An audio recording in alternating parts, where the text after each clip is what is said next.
The world of Telenia is full of reality-bending magic, vicious, cruel monsters, and heroes of legend. Our tale begins in the city of Copperton. Here, we will find the most unlikely of heroes, Guy. Guy is broke, sad, alone, and unbelievably dumb. One can only hope Guy will turn his luck around. Let's see what he's up to now. In the city of Copperton, in the world of Telenia, we see a bridge. And under that bridge, we find Guy. Guy, this is where you live. This is, well, not your bridge, actually. This is the bridge of Pucrius, or Puke, as his friends call him, the Goblin. He was living here before you, but you graciously offered up some gold every month if he would allow you to stay under the bridge with him, which he's done with some hesitance. And that is where we find you now, and Puke has actually approached you in this moment. Hello, Mr. Pucrius.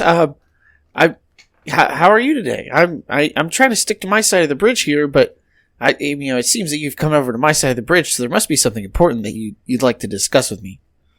You and this Pucrius thing. Listen, nobody calls me Pucrius. It's Puke. Just call me Puke, okay? Okay, I'm very sorry, Mr. Puke. What can I help you with?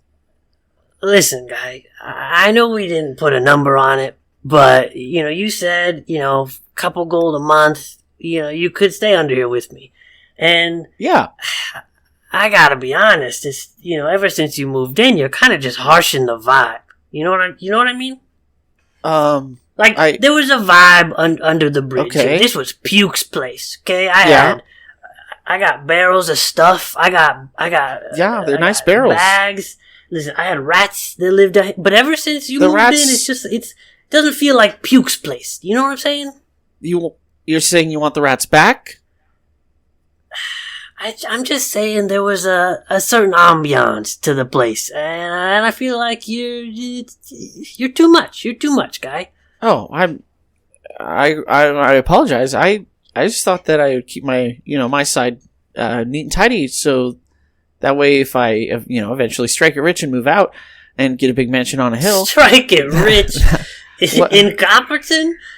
Come on, Guy. Yeah, there's opportunities everywhere in Copperton. This is a wonderful city. Opportunities. Listen, Guy. Yeah, if you ever strike it rich and you get out of my area, I would love nothing more. But for now, you're here. And I can't imagine you're going anywhere soon. So just try to match the vibe down here, Okay. Is this matching the vibe?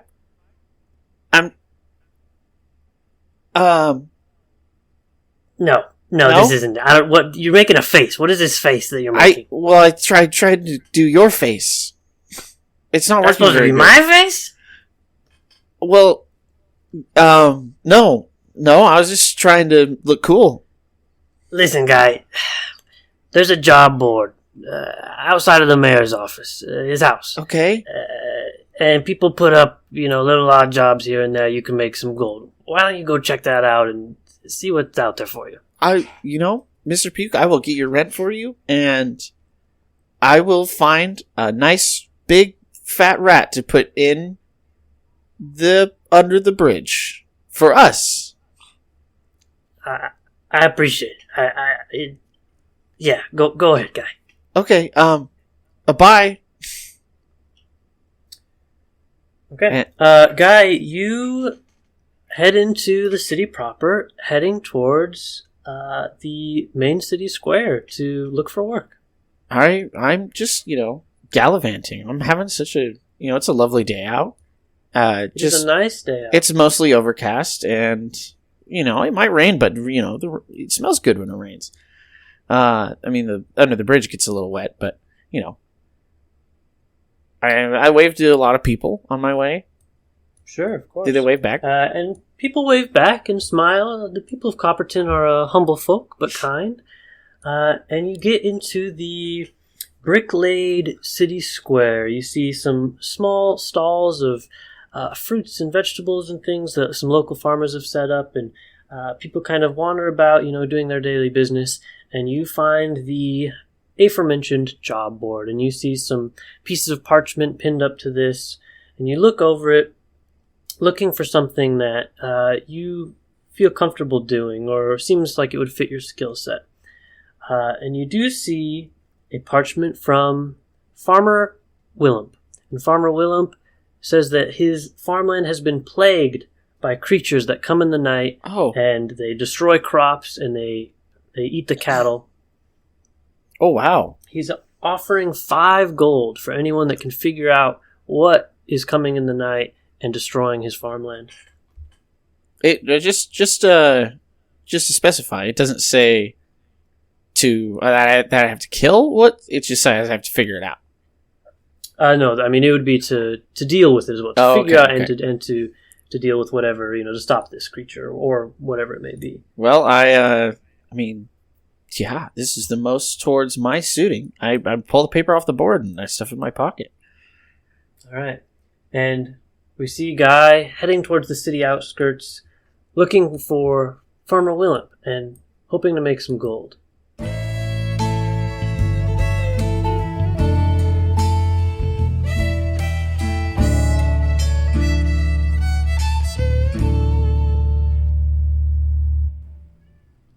Jake. Keegan. How have you been, man? I've been all right. That's good.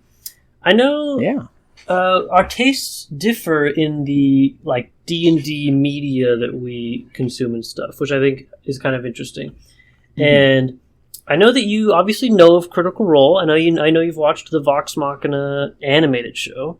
Yeah. So I was curious, did you see the Campaign 4 announcement? I did, and I saw that Matt Mercer's not DMing. He's not DMing. Also, more importantly, though, crazy. Did you see that it's a world reset? Like, it's a different world. I did see that also. It's gonna completely different.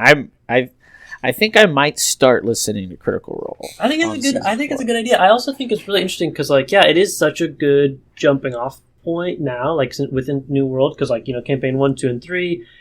I mean, they're long. If you're not caught up, it's impossible, right? And then there's animated shows and stuff. I think it was getting to the point where it was a little unapproachable, as somebody, a new person being introduced to it. So I think this will be really cool to see how big, it could be with allowing, all new people. And Brennan Lee Mulligan DMing, which I didn't know it was Brennan. Yeah, that's crazy. I'm a big Brennan Lee Mulligan guy, so I'm really excited to see that. I hope I'm excited to see what the rest of the player cast looks like. Obviously Matt playing in a proper long campaign is going to be really cool. But I'm because you're more you're more D20 in Critical Role, and I'm more Taz and D and Dads. Mm-hmm. NADPOD. Yeah, NADPOD, yeah. So, I'm curious to see. I hope that all the original cast is still there, plus Matt, but then I know that they'll want to have guests and stuff, and then we're getting into 9, 10 players. So is that going to be 8? Yeah, that's going to be 8 players? Or the normal cast is 8, so plus Matt would be 9. Oh my god. Right, Travis? I would simply fall apart and die. Yeah. Yeah, that's a lot. They're professionals. And we still don't know what system. I don't know if it's going to be a D&D. I don't know if it's going to be Daggerheart. I'm kind of hoping for Daggerheart a little bit. It has to be Daggerheart, right? I mean, it would make a lot of sense. It would be dumb for it to not be Daggerheart. Yeah, I mean, it's their company. They made the game. You'd think they'd want to promote it in that way. Yeah. Yeah, I don't know. I'm really curious to see. But I feel also that's a lot of changes, right? If it's not Matt Mercer DMing, it's not D&D 5th edition or whatever, right? That's a lot of change at once. I wonder, do you feel that would shake it up too much to where people wouldn't want to? No, I think if you're starting with a new world, new system, throw it all. I like that. You're making the change. Make all the change. Yeah, no, that's fair. It's kind of in yeah, I like that. I'm excited to see more news. We'll have to see. But Jake, I have a question for you. I might have an answer for you. This comes from Doorsum on Reddit. Doorsum. Role-playing and voice acting. I'm running 2 campaigns, one on Thursday and one on Friday. The Thursday table has accents and voices for their characters. Friday table does not. One of my good friends from the Thursday table said that she couldn't imagine not role-playing when she heard that Friday's table doesn't do voices and accents. But they do role-play. They're consistent with their characters' backstories, fears, wants, desires. This, to me, is role-playing. Sure, voice acting is a bonus. It's the sprinkles on the ice cream. But I noticed a lot of people have this mindset of if you aren't performing, you aren't role-playing. And I'm just baffled. Both are role-playing in my eyes. But those that believe voice acting and performing is role-playing gives tables like Friday's table the stink eye. What are your thoughts? I mean, I am a proponent for the voices. We've can't always remember the done last voices. time. I can't remember the last time I didn't do one. Yeah, we've always done voices and accents and stuff, and I think I like it. I think it really brings the character to life. I also think it like when you're doing the voice, it really puts you in the mindset. Like I think speaking like your character and thinking of what they would say and stuff helps make all the other role playing decisions, like this person mentioned, like their fears and wants, desires, things like that. But I don't think people that don't want to do voices aren't role playing. I think you definitely can. But I don't know. I'd be curious to see it. Obviously, like there isn't like D&D media out there where people aren't role playing usually or aren't doing voices. And yeah, that would. So I honestly don't have much experience with it. I've never had a player that didn't want to do a voice, but I mean, obviously, I know.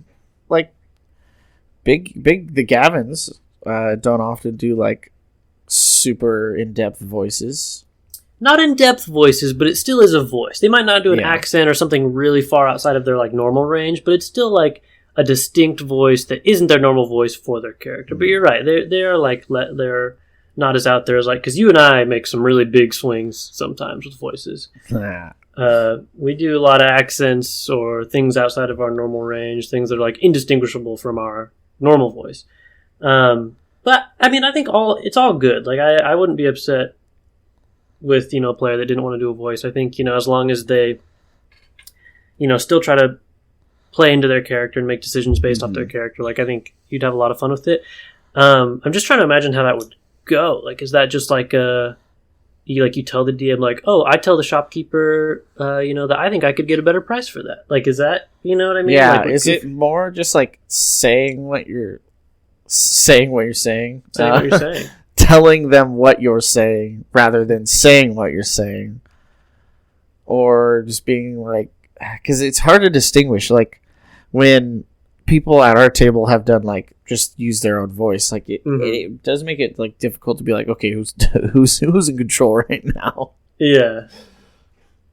But that would be my biggest struggle, which is why I try to do like something that's obviously not my normal speaking voice, even if it's like close, like even if I like stay at the same pitch. That's like the cadence is different, or that's like, true. It does. Yeah, it does immediately like delineate the player and the player character. Like if you start talking as your character, I immediately without even looking at you or anything know that it's your character or it's Jake asking a question because because of the voice, which is helpful for sure. Yeah, like my current character is Fern, and Fern's a little frog, so I was like, Fern talks like this, and he's kind of a little nasalier, and he runs around, and he does crazy shit because he's kind of a freak show. And it is kind of a freak show. You guys are chaotic this campaign. I love it. Yeah, I would say this is probably one of the more chaotic we've been, and I mean it's turning out really fun. Yeah, but like whoa. We've gotten in some bad situations. You guys have gotten in some deep trouble. I'm curious to see how all the consequences land. I'm not gonna lie, I think it's mostly been my fault. You're kind of an instigator of it, a little bit of a button pusher. I think you are reactionary by nature. I think you Yeah. are quick to respond, and so I think sometimes, like, even, that bleeds into characters where you're like, I leap in and do this, and everybody's like, whoa, like, we were still planning, but I think I like Jenkins. that. You are the Leroy I Jenkins. just ran in screaming my own name. You absolutely are the Leroy Jenkins, but I like that a lot because at some point you just got to do the damn thing. I think players. I mean, you can sit there and talk about doing the thing enough, but doing the thing, actually going out and doing the thing, is what's going to make something more interesting. Talking about it's not that interesting. Yeah, and players can really get lost in the weeds of like planning something for a while, and like one of my biggest like pet peeves as a DM is like, I'm always going to reward a creative situation, and so when players are like planning a situation and like how they want to go into it, and they're like, oh, we could do this and distract the guard and go in and take this thing and do this, and in my head I'm like, yeah, that would work, like that's cool, like, obviously it's going to come down to the dice, right? The dice are going to tell the story of, if those things that you try are actually successful. But, like in my head I'm like, yeah, that's a good plan. And then somebody will be like, no, that won't work.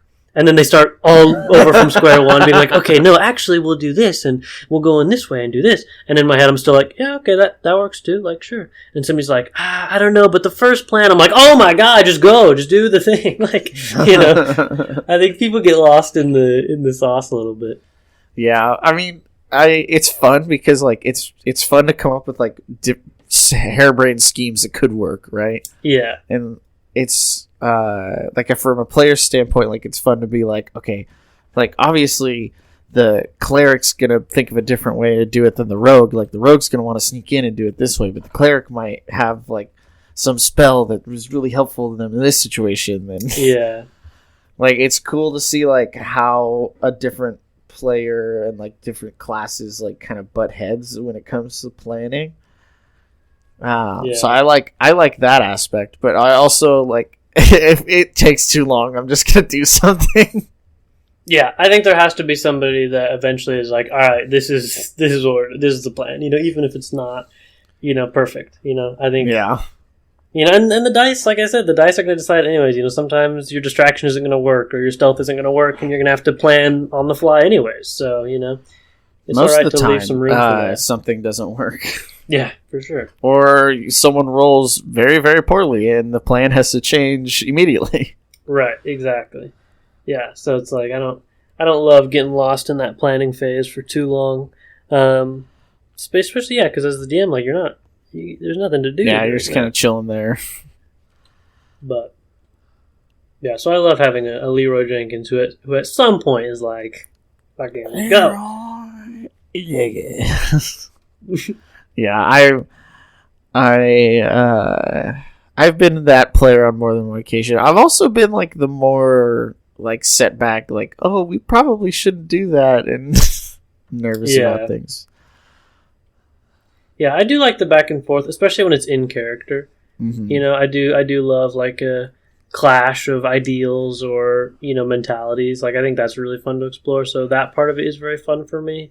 As long as, like I said, as long as you land on one of them, and decide, even if a character's like, I don't like this, but let's try it, like that kind of, like, somebody has to give, That's kind of how our last session went, is like, because Big Gavin was like, I don't think we should be trying to kill Leviathan, and we're like, no, let's go kill Leviathan. Sounds like fun. Let's do it. It's fun, yeah. Yeah, and then it worked out. It was a dangerous encounter for sure. It was a scary fight. Yeah. But you guys did it, and it was cool, and it made for a really cool session, so I'm glad that somebody pulled the trigger, Yeah, I always enjoy those situations. But, like, okay, focusing on the question that was originally asked. Those, like, that planning stage that is, like, so fun and interesting, in my opinion, is lost when, like, if we're just talking, like, it was like, okay, well, I mean, I think, like, I should do this, and you should maybe do this. No, but I only have 3 second-level spell slots left, so I don't. Yeah. I'm not going to be able to cast Revivify again if you go down. So If you go down, I'm not going to be able to do that. So and you know, I've Jerry already only used my cunning actions today, so if like bad things happen, we can't get in a fight. Yeah, I do. It's like, yeah, it's no, so- it's even more horrible to listen to because there is no clashing of ideals. Ever, it's just people, and I think a table without voices, I think I would struggle to not find it wargamey like that. You know, where it's like, you know, Yeah, I imagine that the table that just talks in their normal voice and like thoroughly discusses things probably come up with a really good plan. But did me jumping did little Gavin jumping into the ocean trying to use himself as bait against a Leviathan, was that not really fun? And yeah, no, exactly. Which you can still do without doing a voice. Somebody might say, you know, oh, I think I'm going to jump in the water. I don't know. There's something about it that is not as engaging to me. But if it works for, you know, your table or, you know, then obviously I think it's fine. I think you can do everything in D&D without doing a voice. Like, I don't think you're losing an aspect of it. Well, personally, I do think you're losing some of the magic of it. But, you know, game-wise, you know, you have access to all the same tools, but something about a voice, the voice definitely helps with immersion for sure. Like, that's the first thing is like, okay, like I'm doing this voice and I know that like everybody that hears that voice is like they're aware that it's Fern talking now. Yeah, I also think it works as kind of like an icebreaker where it's like D&D can be pretty inherently like silly, but also a little like vulnerable, right? Like you're putting yourself out there to do all kinds of different things. And you're trying to be funny. You're doing a little bit of improv. You're doing a little bit of like creative work. You know, coming up with stories, coming up with things. There could be romance. I still struggle with that to not be too shy and awkward. So there's like, and I think doing a voice like is a pretty immediate icebreaker of like, okay, we're all being silly.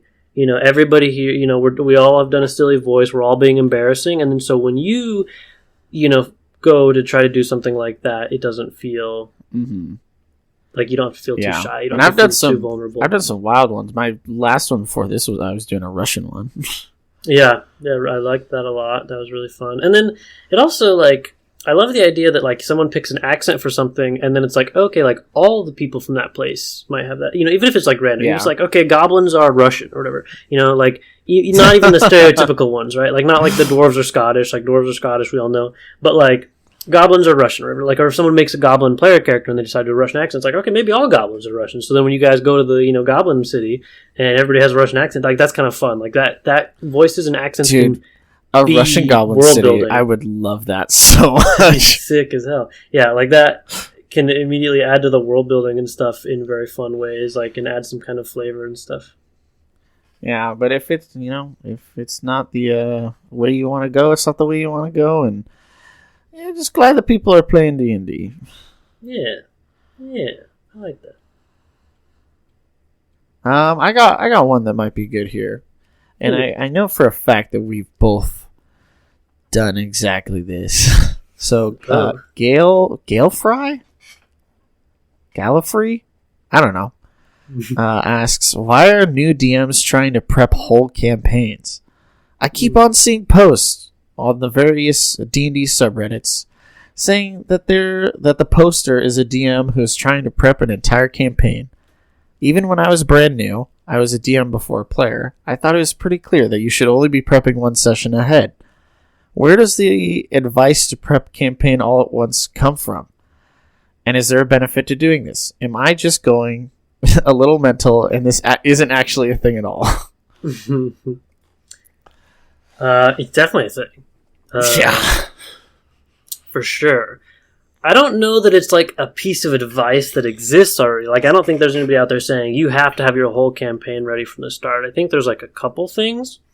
I think one, being only a session ahead can really mess you up if your players do something wildly unexpected.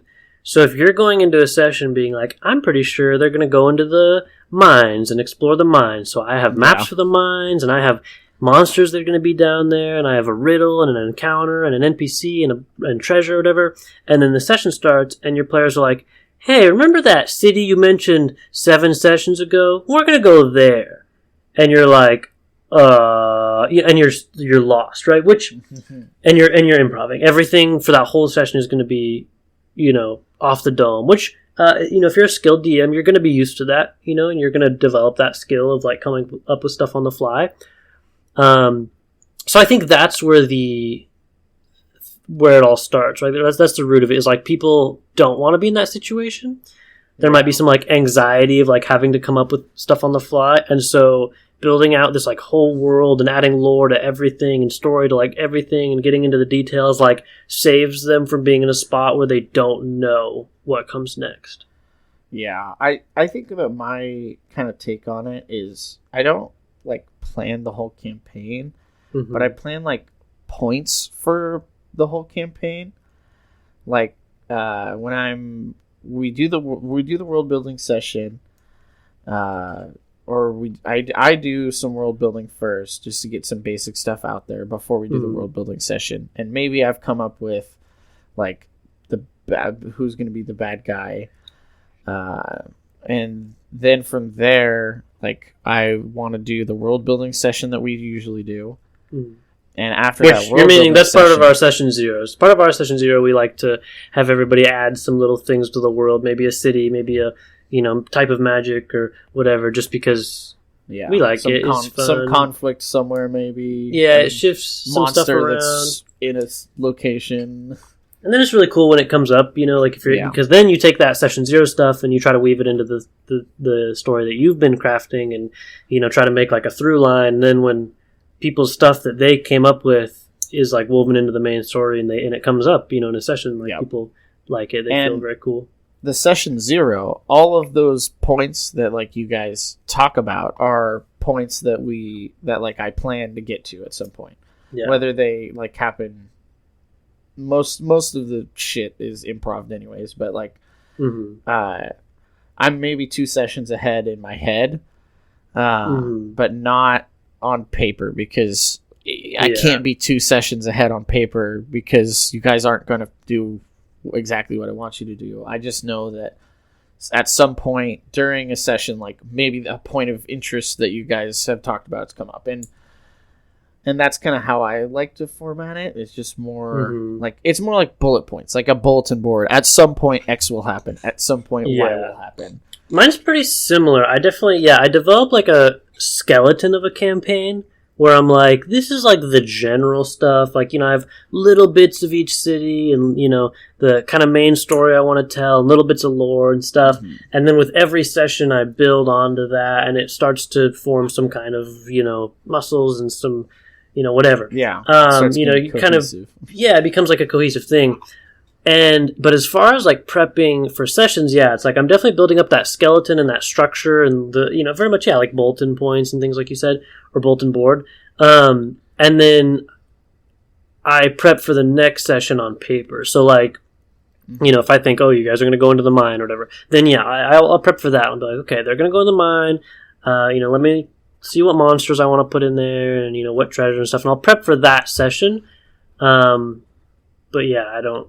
And then everything else is kind of skeletal until it comes up and we get to flesh it out, right? Like, you'll always find an excuse. Somebody will say something interesting, and you're like, "Oh, that's kind of cool. I'll put that over here and add that here, and maybe that's in this city, so I'm going to put that there," and things like that. And it gets more and more fleshed out, and then by the towards the end of the campaign, you guys have explored this really fleshed out, vibrant world. And I'm hoping to flesh it out before you guys get there. That's always the plan. It's like by the time you actually get to the city, I have a lot of interesting stuff that I've put there. Yeah, I've tried the I'm gonna write the whole campaign before we play thing, and it just didn't work out. Like it didn't work for us. We're not like very linear. We're not very like storybook. Like everything's gonna hit exactly how we want it to, and that's just not how it works out usually. And like I think that the story itself was like really cool, but the problem is that players don't know the story that I've written. So Mm-hmm. They're doing what they think is gonna be fun and funny, and I'm doing what I like. I'm putting plates in front of them, and I mean, at some points, like it feels like you're railroading, just trying to get to like the shit that you wrote down before they even started playing. It's like, no, don't do that. Just like let them play it out for a little bit. Like have some basics, like points to get in. Maybe the first 2 sessions, let them play it out, and then you get a feel for the characters, and then you can like really deep dive your world. Yeah.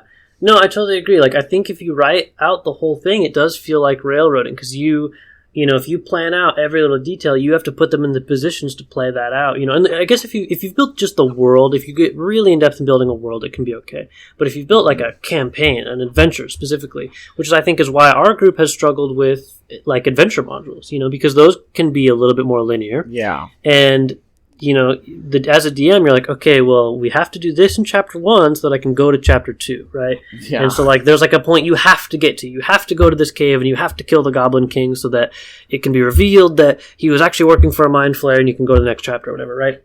What if me as a player, I don't want to go to the cave. I want to actually do this thing, and as the DM, you should have free range of being like, oh, you find out a different way that this information's available, or you never find out that information's available, and it fucks you over something later. else. Yeah, it's. I think that's like way more interesting. Is so I'll just build a really cool world where there's tons of interesting conflicts going on, and your players will naturally be attracted to some of those other conflicts, right? Because if you make a conflict all about the gods or whatever, and then players create characters that have no interest in anything divine, right? They're very like, you know, they're a bunch of mercenaries. They just want to make some gold. You know, they don't believe in religion. And you continuously try to pull them into this story about the gods. Like, they're never going to feel as engaged as, you know, as a party. As the cleric that's running around trying to find, like, who his god is in a lost world or something like. Exactly. So I do some world building with all kinds of cool conflicts. Then I see what the players create, and I, you know, kind of match, you know, the conflicts that fit their vibes, and,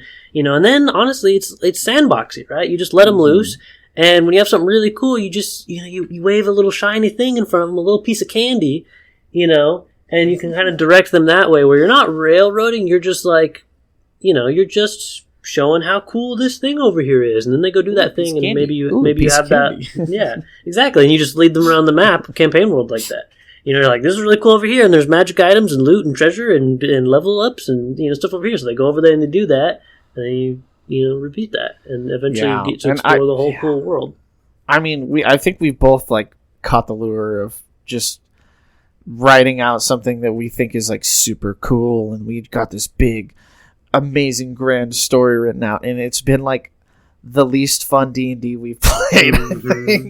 Yeah, no, for sure. It's just I'm sure it works for some people. It's never worked for us. Yeah.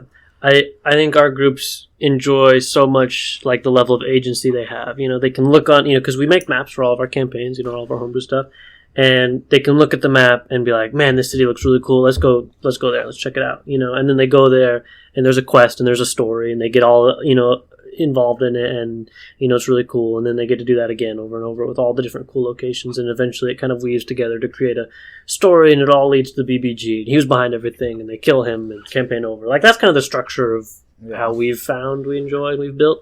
And I think just when you have it planned to a T, you know, the story, and they have to go to this city first, and then that leads them to the second city, and then they have to go to this place next. You know, it's like, it just doesn't work. People, they don't, you know, or our players, you know, they like that agency. They want the choice to go to where they're interested in, you know, go with the cool stuff.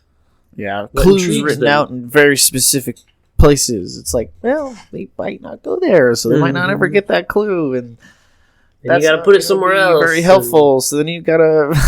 Yeah, it's like, it just doesn't. It's cool. I like it. Like, write your book, though. You know? Yeah, it is. It always comes back to write a book. Yeah, and like, that's something that we found too, is like, when you have a really specific story, you know, you have the whole thing in front of you, right? You have the beginning, the middle, and the end of how everything played out, and how this character rose to power and became evil, and what they did and stuff. And it makes sense to you. but your players are only getting bits and pieces, right? Which sometimes is fun. Sometimes it's a mystery that they maybe figure out. But they're only getting bits and pieces. And so if they don't know, why this city was destroyed or whatever, and then they go there and they're trying to, and you're just giving little pieces, like a lot of it just doesn't make sense because they don't have the full picture, right? So you think that they're going to make decisions or, based off that, and then they don't because they don't know. They don't understand, your big picture vision. And let's say that, like, for some reason, like, you'd have to be railroading them the whole time. It's the only way that I can see it happening. But they're following your story beat for beat. Like, as a player, for me, that feels like cheap. Like, I'm just doing everything that you wanted me to do. So what's, like, there was no consequences. There was nothing that I could have changed. It's all just was supposed to happen to anyway. Right, which it works, right? Like, playing like a Halo campaign, and you're going through the levels, and, lines of dialogue happen at certain points, and cutscenes happen at certain points, and it leads into the next level, and there's a boss. Like, it's all cohesive and stuff, right? And it feels good. But it's super linear, and, those things exist. Movies, books, all those pieces of media that have, like, this, story that, is a very structured thing that goes one way, and you experience it in this, everybody experiences it in the same way, right? And that's, exactly what D&D isn't, right? D&D is this collaborative thing where everybody gets to add pieces and come up with pieces and make decisions and to change the story, It's more like a Telltale game, a choose your own adventure kind of game. Yeah, but it's not even a choose your own adventure because... But it's not even that, exactly. It's more than that. Like, this is the only piece of media where everybody sitting around the table can have no idea what's going to happen. The person who made the story can't know what happens. The person who's sitting there, he's never even thought about it before, doesn't know what's going to happen. The person who's been playing doesn't know what's going to happen. It's the only thing that's truly random that you can do, I think. Mm-hmm. And it's and you all get to do it, and you all get to experience it together, and then by the end, hopefully you look back and you go, man, that was so cool, And sometimes, stars will align, right? Sometimes the things that the players added, the lore that they added, come together with the things that the DM created, and, the DM weaves them together in this, incredible way, and you find out that the evil wizard's actually this player's dad, and then, all that stuff. And it comes together to create this, cinematic thing that does feel like a movie. It feel like it was supposed to be that way the whole time, but it wasn't. And that's what makes it so much more interesting. Yeah, it feels like a movie. It feels like a video game. It feels cinematic. But that's because everybody that took part in it, made it that way. They all guided it and, honed it to make this really cool thing. And that's what, makes D&D, so magical to me, Mm-hmm.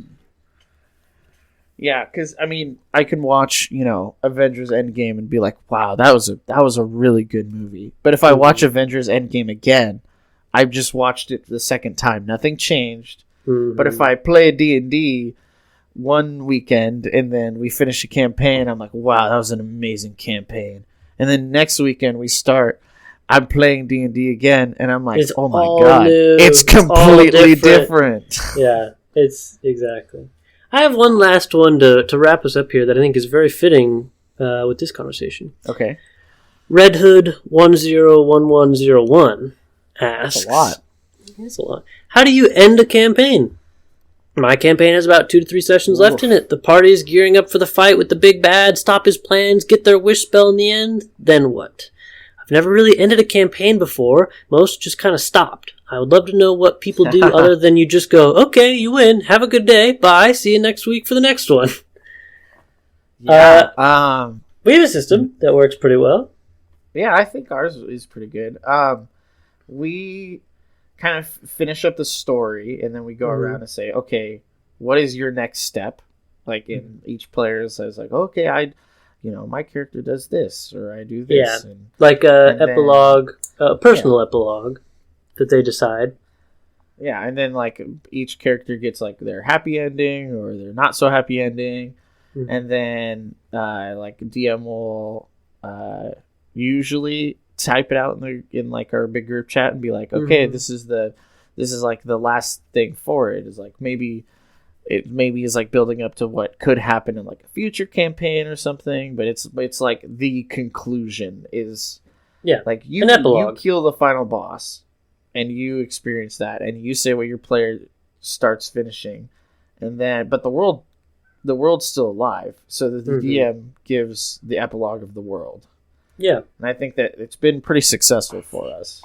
Yeah, and I love it because it's still collaborative, right? Like, the players get to say what they go on to do, and then the DM kind of describes how the world changes and how all their, actions have shifted and things, and you kind of try to leave it on a happy or, or at least emotional tone, kind of moment, satisfying. Yeah, definitely. And then I love, taking those player epilogues that they say and it leads to something in the next campaign or something, because sometimes they're big, right? Like we've had characters that, some of them are very final. Some players will even describe how their character dies, right? Or retires or whatever.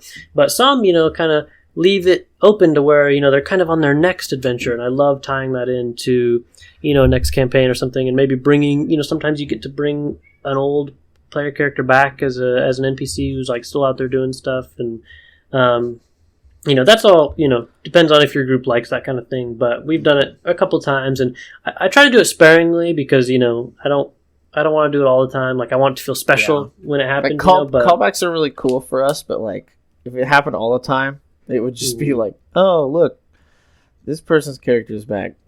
Yeah, exactly. So you do it, do it sparingly so that it's still special, but I always like doing that. It's kind of fun. So yeah. Well, Jake, you answered how do you end a campaign, but Jake, how do you end an episode? I end an episode by saying thank you to everyone for watching. This is officially season 2 of Jelly Dudes, and we're enjoying ourselves a lot. First episode of Jelly Dudes season 2. I hope it is well received. If you guys like it, leave it 5 stars on Spotify, follow us, recommend it to a friend. We're not paying to advertise in any way, shape, or form, so word of mouth is going to be the only way that we reach more people and hopefully help some new players, new DMs, learn some skills that can make their games more fun. Yeah. Our email is also in the description if you want to email us interesting, funny, horrible, terrible, whatever kind of story you have about your D&D games, how things have gone, questions you have about D&D, advice you might need. You can also leave a comment on Spotify. We see those too. So I will try to respond to all the comments on Spotify. Yeah, for sure. And with that, I'm Keegan. This is my best buddy Jake. We've been the Gelatinous Dudes, and I'll see you next time. Bye.